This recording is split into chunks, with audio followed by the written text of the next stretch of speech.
Me responde uma coisa com sinceridade. Quando você entra numa negociação com o seu chefe, seu sócio, seu cliente, você pensa em ganhar? Porque se você pensa, já começou, perdendo. Mas calma que isso não é um sermão. É só uma verdade poderosa que William Ury e Roger Fisher, criadores da Harvard Negotiation Project, ensinam de forma brilhante como negociar melhor. Como chegar ao sim. Negociar não é sobre ganhar ou perder. Não é sobre o meu jeito ou o seu jeito.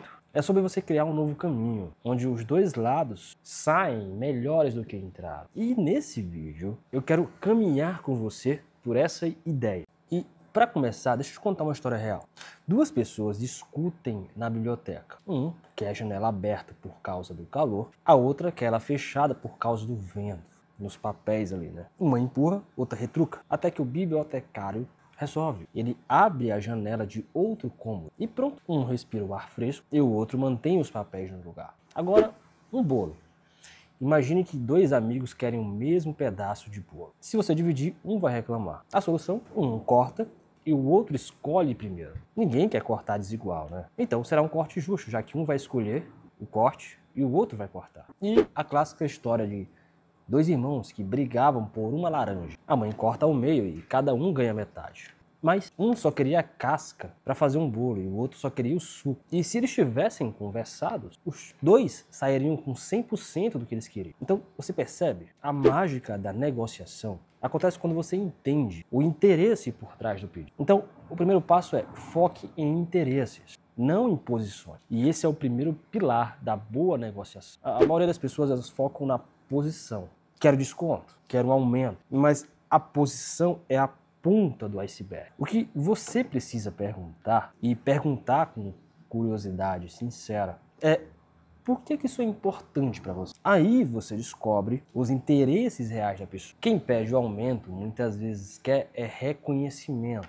Quem pede desconto muitas vezes tem um orçamento limitado. Então, quando você entende o porquê, você começa a construir soluções criativas. E ainda negocia bem, de uma forma que os dois saiam satisfeitos da negociação. O segundo passo é use padrões justos. Olha, mesmo você entendendo os interesses, ainda assim vai ter conflito. Você quer pagar menos, o outro quer cobrar mais. Então, como é que você resolve? Usando critérios justos. Preço de mercado, tabela oficial, opinião técnica. Em vez de você dizer, esse valor é justo porque eu acho justo, diga, esse valor é justo porque o mercado, a lei, o contrato diz isso. Isso tira o foco da vontade e coloca o foco no objetivo. E aí você deixa de ser o inimigo da outra parte.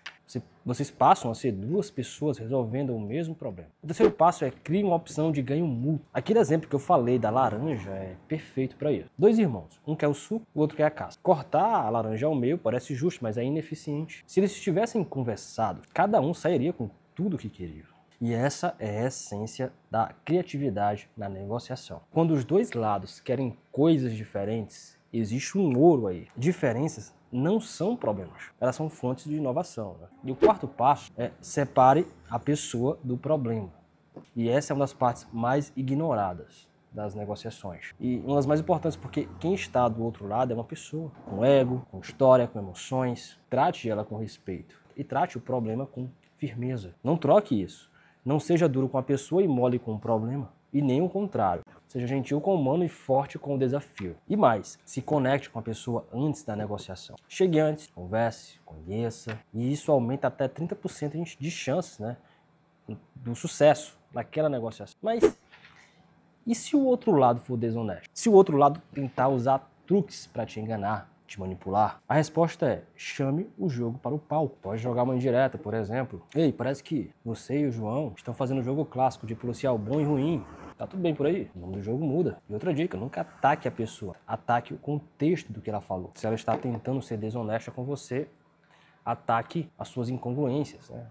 Diz uma coisa, mas na verdade ela quer outra, ou ela se contradiz no que está falando, ataque isso. Para fazer ela sentir que você está no controle da negociação. E se a pessoa que você estiver negociando for mais poderosa, né, tiver mais poder, se o outro lado tem mais força, não brigue com a força. E a alternativa, isso se chama batina, né? Que é o best alternative to a negotiation argument. Ou seja, é o famoso, se não der certo aqui, eu tenho para onde ir. Ou seja, se você não quiser, eu tenho quem queira, né? Eu tenho uma outra negociação aqui já semi-fechada. Então, Você não está no controle. Você tem poder e aí você negocia com mais leveza, com mais segurança. E o mais importante, sem vender por menos do que vale. E assim, a negociação não é um duelo, é uma dança. Não é sobre vencer o outro, é como você cria um valor junto, como é que você cria uma proposta onde os dois saem ganhando, ninguém se sente lesado e fechem a negociação. Então, se você gostou do vídeo, curte, se inscreve no nosso canal.